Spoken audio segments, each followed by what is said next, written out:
तो इस वीडियो में हम क्रिया से शुरू करते हैं। क्रिया किसे कहते हैं? तो जिस पद से किसी कार्य के करने या होने का बोध हो उसे क्रिया कहते हैं। जैसे पढ़ना, लिखना, खाना। क्रिया को इंग्लिश में वर्ब कहते हैं और वर्ब मतलब doing of any activity is known as verb. तो यही हिंदी में होता है, किसी भी कार्य को करने को हम क्रिया कहते हैं। क्रिया के भेद दो होते हैं, एक कर्म के आधार पर, एक संरचना के आधार पर। कर्म के आधार पर is further divided into two part, एक सकर्मक क्रिया, एक अकर्मक क्रिया। सकर्मक क्रिया जिस क्रिया का फल करने पर उसे जिस क्रिया का फल कर्म पर पड़े, जिस क्रिया का फल कर्म पर पड़े उसे सकर्मक क्रिया कहते हैं। जैसे कि इसे और अच्छे समझने के लिए पहले एग्जाम्पल देख लेते हैं। जैसे राम आम खाता है, तो अगर कोई भी सेंटेंस में हम क्या का आंसर ढूंढ ले, अगर क्या पूछने पर उसका आंसर मिले, मीन्स ऑब्जेक्ट मिले, उसे हम सकर्मक क्रिया कहते हैं। इसमें हम अगर पूछे राम क्या खाता है तो हमें आंसर मिल रहा है यस, राम आम खाता है। ठीक है। यहाँ है मोहन पुस्तक पढ़ता है, मोहन क्या पढ़ता है? तो पुस्तक पढ़ता है। तो इसमें ऑब्जेक्ट है, जिस भी सेंटेंस में, जिस भी वाक्य में ऑब्जेक्ट होगा उस टाइप के क्रिया को सकर्मक क्रिया कहेंगे। फिर है अकर्मक क्रिया। अकर्मक क्रिया में उसका जस्ट अपोजिट की ऑब्जेक्ट नहीं होगा, उसमें क्या होगा, क्रिया का फल डायरेक्ट कर्ता पे पड़ेगा। कर्ता क्या है यहाँ पे? जैसे राम हंसता है या राम खाता है, तो राम क्या खाता है इसमें तो नहीं होता, राम क्या हंसता है तो नहीं बोल सकते हम लोग। Means object, there is a lack of object in these type of sentences, तो इसीलिए ये अकर्मक क्रिया है। ठीक है। फिर संरचना के आधार पर क्रिया के चार भेद होते हैं। तो आप देख सकते हो कि कर्म के आधार पर there is two type of category, that is सकर्मक क्रिया एंड अकर्मक क्रिया। और संरचना के आधार पर चार टाइप ऑफ कैटेगरी है। ठीक है। एक है प्रेरणार्थक क्रिया। प्रेरणार्थक क्रिया जिन क्रियाओं को करने के लिए कर्ता दूसरों को प्रेरित करता है वे प्रेरणार्थक क्रियाएं कहलाती है। जैसे प्रमोद भाई से पतंग उड़वा रहा है। देखिए इस सेंटेंस में कोई काम हो रहा है, पतंग उड़ाना इज अ काम हियर, बट यहाँ क्या है ना, एक कर्ता दूसरा को उस्का रहा है उसको करने के लिए। प्रमोद भाई से पतंग उड़वा रहा है। तो जिन क्रियाओं को करने के लिए कर्ता दूसरों को प्रेरित करता है उसे हम प्रेरणार्थक क्रिया कहते हैं। फिर संयुक्त क्रिया नाम धातु क्रिया देखिए। नाम धातु क्रियाएं संज्ञा, सर्वनाम, विशेषण आदि शब्दों में ना जोड़कर बनाई जाती है। जैसे चक्राना, चक्कर आना, चक्राना, हथिया लेना, हथियाना। ठीक है। लजाना, जैसे, तो इस सब में लास्ट में ना है, देख रहे हैं, तो जहां भी ना लगेगा लास्ट में उसे नाम धातु क्रिया कहेंगे।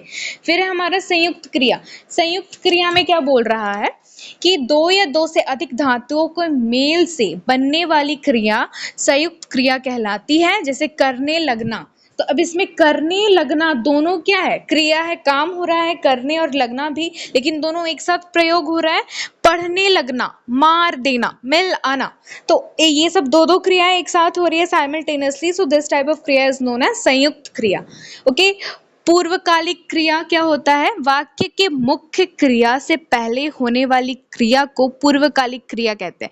जैसे माँ खाना बनाकर सो गई, तो वाक्य के मुख्य क्रिया से पहले होने वाली क्रिया, यहाँ पे जो मुख्य क्रिया है वो सो गई है, माँ in right now she is sleeping, लेकिन उससे पहले वो एक क्रिया करके सोई है, खाना बना के सोई है। तो दो टाइप ऑफ क्रिया हो रहा है, लेकिन आपको जानना है ये मुख्य कौन सा है और पहले कौन सा हो चुका है।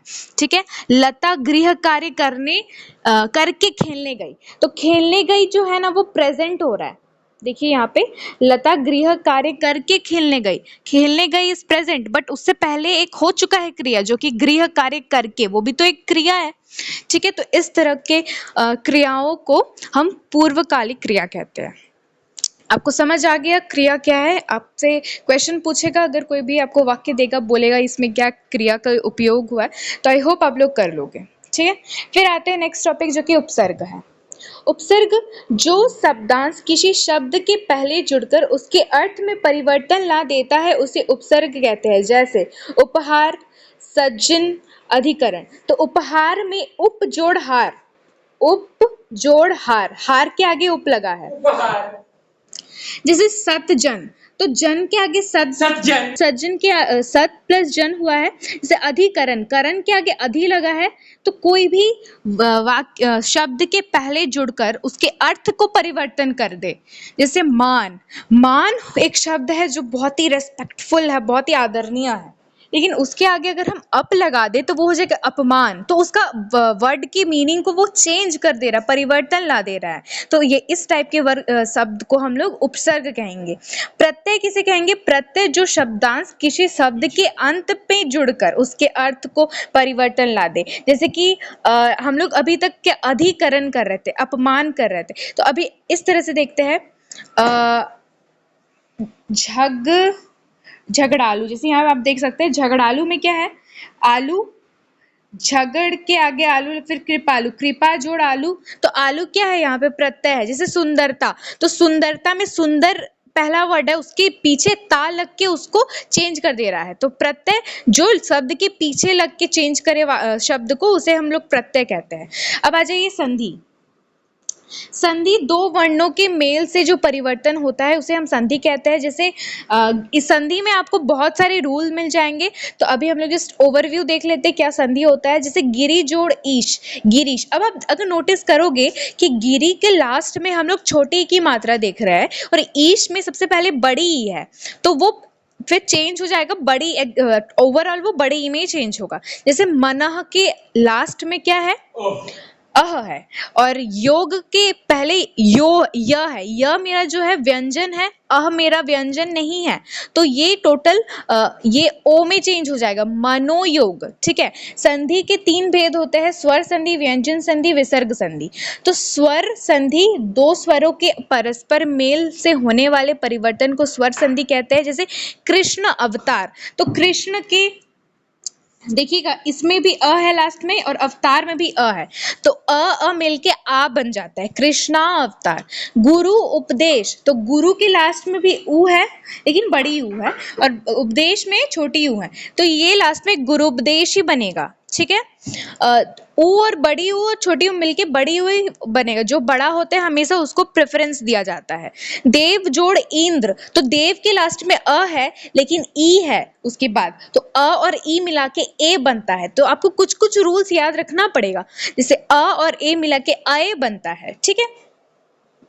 फिर आ जाइए व्यंजन संधि। व्यंजन संधि जिन ध्वनियों में संधि हो रही है उनमें से एक व्यंजन और एक स्वर ध्वनि या दोनों व्यंजन ध्वनियों हो, तो वो सब जैसे कि देखिए जगत जोड़ ईश। ठीक है। जगदीश, जगत में लास्ट में अ है और ईश में भी क्या है? लास्ट में ई है, तो दोनों क्या स्वर है, तो ये वो अल्टीमेटली वो व्यंजन में चेंज होगा, द हो जाएगा, जगदीश। ठीक है। जैसे दिक जोड़ अंत। ठीक है। दिक के लास्ट में अ है, सॉरी क है और इधर अ है, तो वो ग में चेंज हो जाएगा, दिगंत। फिर जगत जोड़ नाथ, तो जगत जगन्नाथ। ठीक है। फिर आ जाइए विसर्ग संधि। विसर्ग संधि स्वरों या व्यंजनों के साथ विसर्ग के मेल से विसर्ग में जो परिवर्तन होता है उसे विसर्ग संधि कहते हैं। जैसे सरह जोड़ ज, तो सरोज। दुह जोड़ बल, दुर्बल। मनः जोड़ रथ, मनोरथ। ठीक है। तो इस तरह को हम लोग विसर्ग संधि बोलते हैं। फिर आ जाइए समास। समास क्या होता है? समास दो या दो से अधिक शब्द को संक्षिप्त करके नया शब्द बनाने की विधि समास कहलाती है। जैसे सेना का पति, सेनापति, पति और पत्नी, लंबोदर आदि, लंबोदर। ठीक है। तो ये सब का हम लोग डीप में जानेंगे। समास के 6 भेद होते हैं। सबसे पहले अव्ययी भाव समास, तत्पुरुष समास, कर्मधारय समास, द्विगु समास, द्वंद्व समास और बहुब्रीहि समास।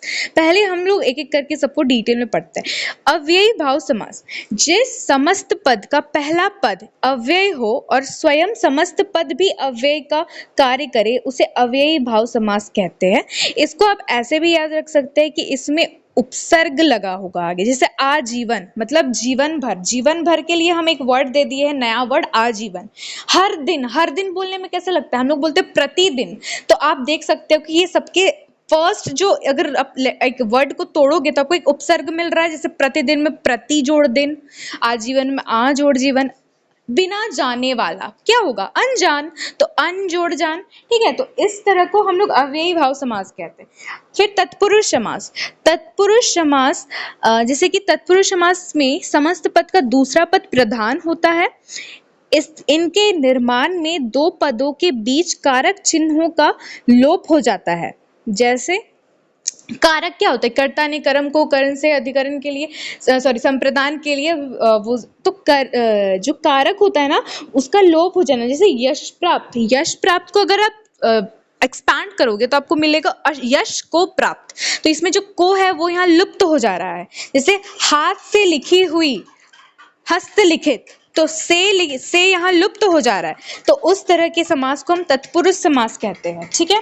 कर्मधारय समास, ये क्वालिटी को बताता है। इस समास में दोनों पदों में उपमेय उपमान, विशेषण विशेष या परस्पर तुलना का संबंध हो, जैसे विद्या धन, काली मिर्च आदि, तो इसमें क्वालिटी को बताए उस तरह के समास को हम कर्मधारय समास कहते हैं। द्विगु समास, जिस समस्त पद का पहला पद संख्यावाचक विशेषण हो, जैसे कि पंचवटी, तो पंच पांच वटी, इसलिए पंचवटी, त्रिभुज तीन भुज, त्रिभुज, ठीक है।